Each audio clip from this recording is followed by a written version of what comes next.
A tutti voi buonasera, bentrovati a questa puntata speciale di Screenshot. Ci troviamo all'interno di Palazzo Torriani, sede di Confindustria Udine. Si è conclusa da poco la conferenza stampa durante la quale è stato confermato, annunciato che Gianpietro Benedetti è il nuovo presidente di Confindustria Udine.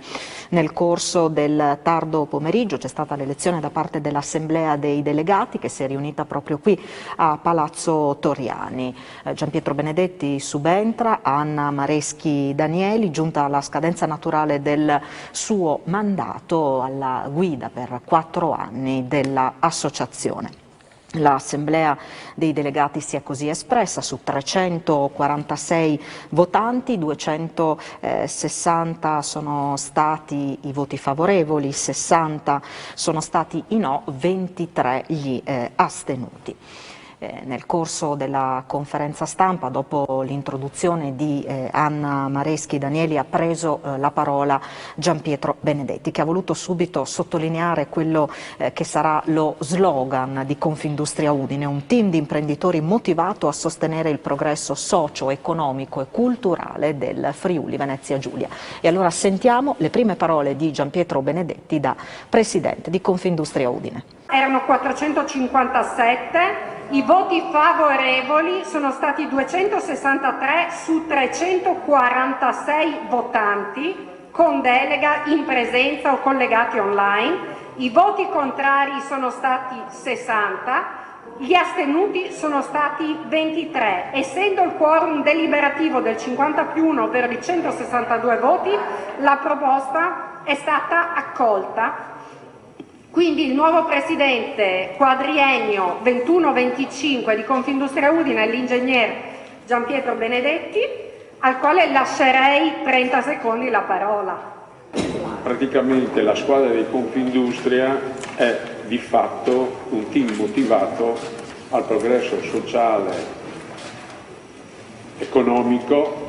Grazie, molto gentile. Confindustria Udine, un team di imprenditori motivato a sostenere il progresso socio-economico e culturale del Friuli Venezia Giulia. Su questa sintesi abbiamo costruito un programma che tiene conto delle prospettive future di downturn dell'economia, del problema energetico, del problema di mancanza di carenza di professioni tecniche, quali ingegneri tecnici di officina specializzati, che vengono chiamati anche operai specializzati, che sarà un tema globale anche per eseguire e utilizzare i finanziamenti del PNRR. Cercheremo di mettere in campo delle misure per limitare o ovviare il disagio di questa mancanza di tecnici, ingegneri e manodopera. Poi abbiamo parlato dei temi di logistica, energia naturalmente, e soprattutto poi anche di scuola, orientamento ed educazione, come si dice, education by learning, educazione facendo. Direi che questi sono i punti principali. Ovviamente, come lo sviluppo delle filiere di piccole aziende collegate alle medie e insieme con le grandi, trovare delle ottimizzazioni lungo tutta appunto la filiera per avere la competitività che ci serve per affrontare il mercato nazionale e internazionale nei prossimi anni. L'innovazione, tutti parlano di innovazione, certamente, ma come si suol dire, tra dire e il fare ci sta di mezzo il mare, quindi queste sono buone intenzioni, sono necessità soprattutto. La differenza è che parlarne non è sufficiente, farlo, realizzare farà la differenza, ma credo che ci sia la volontà di fare questo. Abbiamo avuto una lezione lunga, infinita, di Dino Ferragotto sulla digitalizzazione, Ecco, mi sono dimenticato una cosa, scusate se approfitto di questo, che lei è un sostenitore giustamente delle start-up, ma la Confindustria ha una specie di fondo per finanziare le start-up migliori e pagare non per pagare, ma voglio dire finanziare. Allora, su 10 start-up che finanziamo, sta nelle cose che magari 4, 5, 6 vanno e 4 no, che sarebbe già una buona cosa, perché se su 10 mi vanno 6 abbiamo fatto un buon risultato. Abbiamo questo fondo? Non ce l'abbiamo, è un'idea che abbiamo valutato, non è stata scritta nel programma, però è una cosa che sicuramente è molto interessante da portare avanti. Fondo start-up, lo faremo, credo che tutti condividiamo. Perché le start-up, nella sua esperienza, per lo più sono giovani, no? Sì, ma non tutti giovani. Non tutti giovani? No, io sono uno start-up. Anche in seconda giovinezza sono. Io sono uno start-uparo, ho appena costituito 2 start-up, quindi... Va bene, ecco, quindi abbiamo appunto parlato di innovazione che deve diventare concreta e le start-up sostenute possono essere un qualcosa di concreto e dobbiamo dare spazio ai giovani, all'energia dei giovani, che sono la forza in prospettiva della società. Sono persone pensionate come il sottoscritto, possono guardare solo nel specchietto retrovisore per certi aspetti, invece l'energia, la voglia di scalare i limiti è propria di una buona percentuale dei giovani e quindi vanno sostenuti. Abbiamo detto tutto, Anna? Direi di sì. Ci sono domande che ce ne andiamo a bere tranquillamente? No, perfetto. Non ci sono domande? Grazie a tutti. Che delusione. Grazie a tutti e buona serata.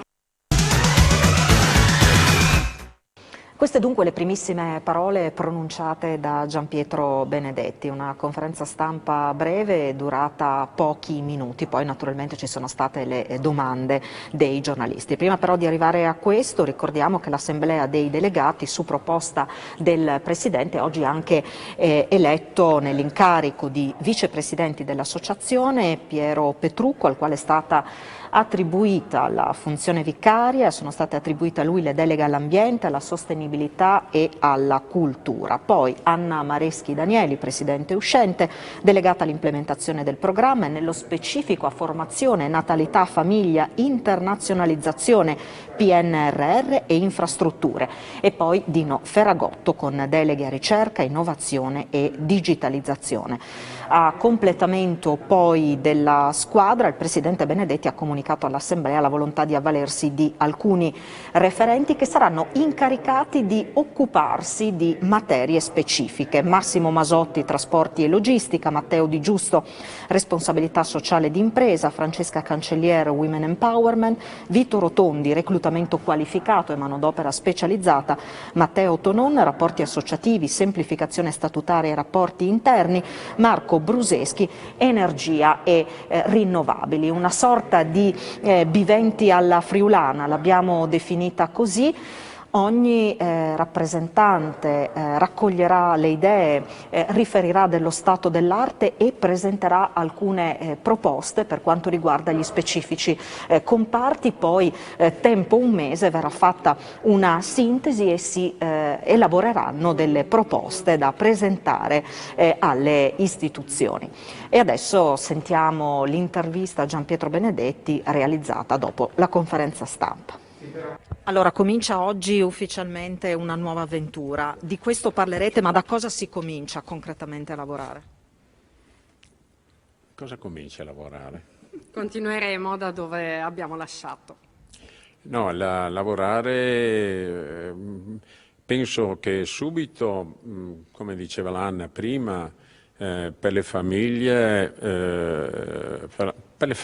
per Women Empowerment, sperando anche per la natalità, il fatto di fare asili, scuole elementari,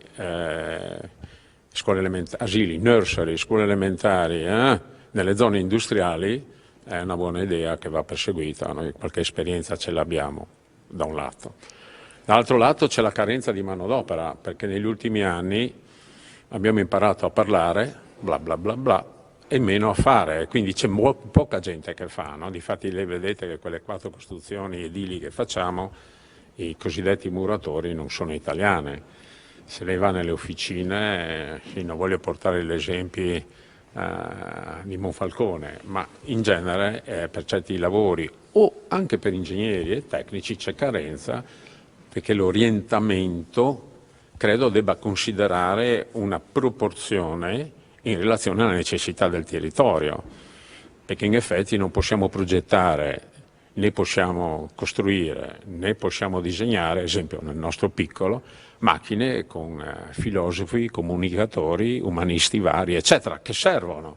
Ma adesso c'è una sproporzione da quello che dovrebbe essere corretto per alimentare in modo concreto il PIL, perché parliamo di società, parliamo di servizi sociali, tutti parlano come spendere, pochi come farli i soldi. E quindi per fare le risorse serve fare, serve costruire, serve essere competitivi. E con il valore aggiunto si fa una distribuzione in equilibrio sociale. Ultimamente parliamo molto di A e poco di B, e il conto arriverà insomma nel breve periodo, quindi spero ci sarà un'inversione, ma nel frattempo che questo orientamento funziona ci passano 5 anni, 6 anni, 8 anni per fare un ingegnere, meno male che abbiamo il Malignani che ci salva, dico così come ex studente del Malignani, e ci salva sotto questo aspetto, è una risorsa il Malignani veramente per la regione ed è una cosa che dovremmo gestire ancora meglio di quello che abbiamo fatto fin qui con gli ITS ovviamente. E ci sarà però un periodo di X anni, okay, che dovrà essere compensato con persone che vengono dall'estero. Persone che vengono dall'estero, ci sono certe zone che lo hanno fatto in Friuli nel passato, hanno assistito però a un ritorno, nel senso che oggi per esempio noi abbiamo delle esperienze e in Germania e in Croazia pagano di più, quindi è una questione di quanto. Se lei non produce, se nella media l'azienda non produce un qualcosa che ha un valore aggiunto alto, che significa high tech, che è alta specializzazione oggi, che può permettersi di pagare il personale e quindi invece si trova a fare un prodotto commerciale facilmente fattibile dai paesi in via di sviluppo, evidentemente la possibilità di avere salari alti viene drasticamente ridotta. Questo è un equilibrio delicato che deve forzare da un lato a innovare, fare, elevare tutto quello che abbiamo detto. Dall'altro penso che sarà necessario organizzare un'immigrazione innovativa. Immigrazione, mi dici sempre di non usare la parola immigrazione. Un reclutamento, perfetto, scusate, non sono ancora un politico. Un reclutamento e quindi organizzare l'inserimento come si deve, dare la possibilità a chi viene di essere inserito con la dignità necessaria, con le regole necessarie, e credo che questo strumento deve essere un fatto organizzato regionalmente, perché altrimenti avremmo delle difficoltà a fare. Sì, stiamo inventando di usare i robot di qua e di là, ma non tutto è sostituibile con i robot, soprattutto quanto l'intelligenza artificiale è un servizio, ma non sostituisce l'inventiva, la creatività e l'algoritmo che una persona può fare.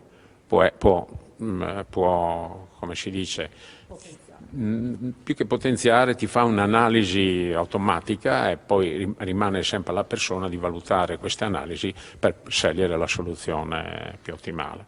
Ecco, questo credo che sia quindi scuola, cosa hai detto? No, immigrazione, reclutamento, poi viene logistica, il tema energia, costo dell'energia, sostituibili,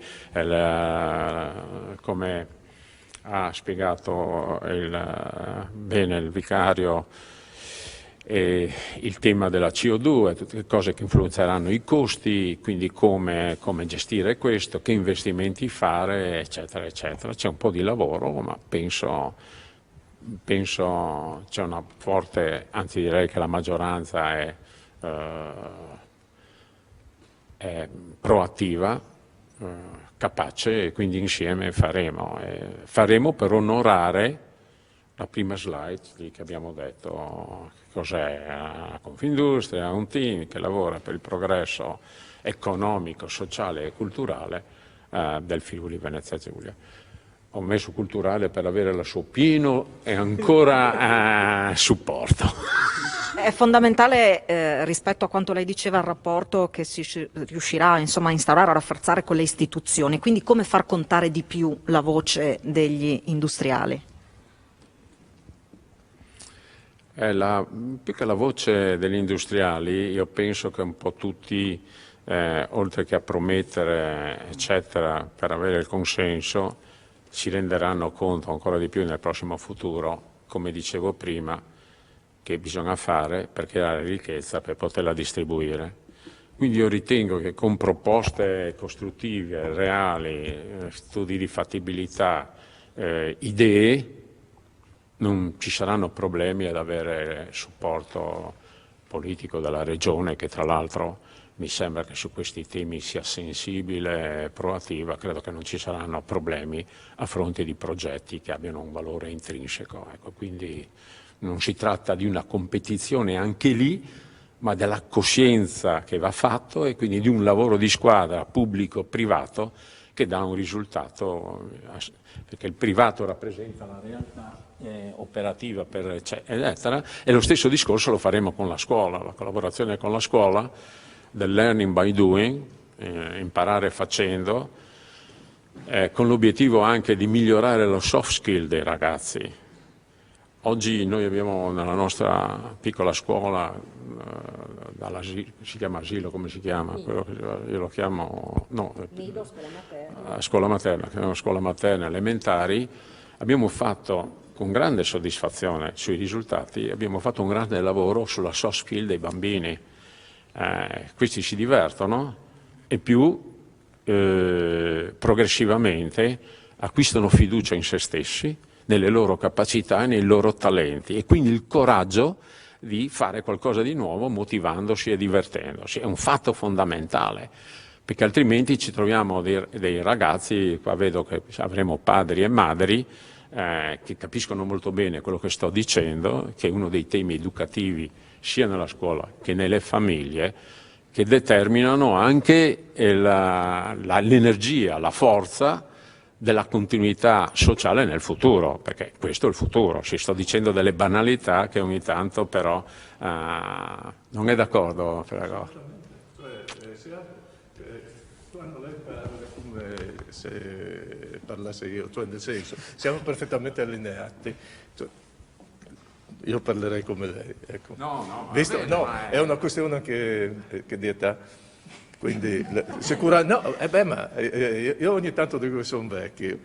Lei ha qualche anno in più e ha sicuramente più esperienza. Mi sono finito nella piaga. Troppo.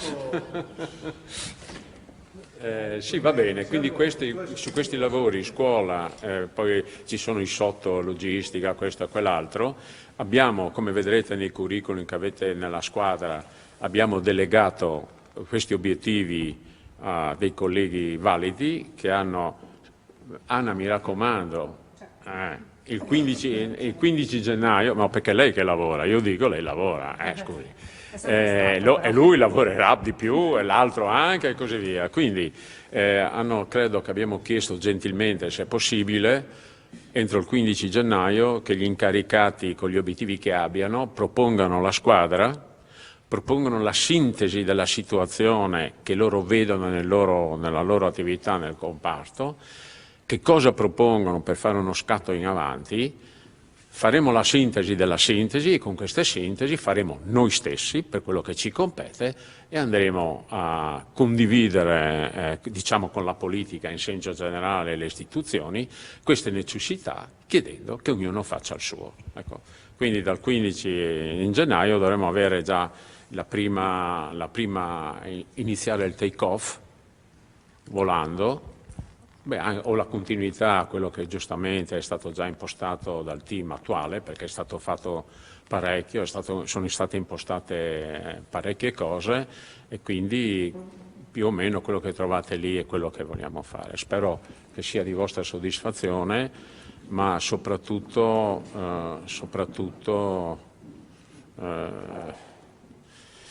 credo sono cose necessarie per tutelare il valore aggiunto e quindi la sostenibilità sociale nei prossimi anni.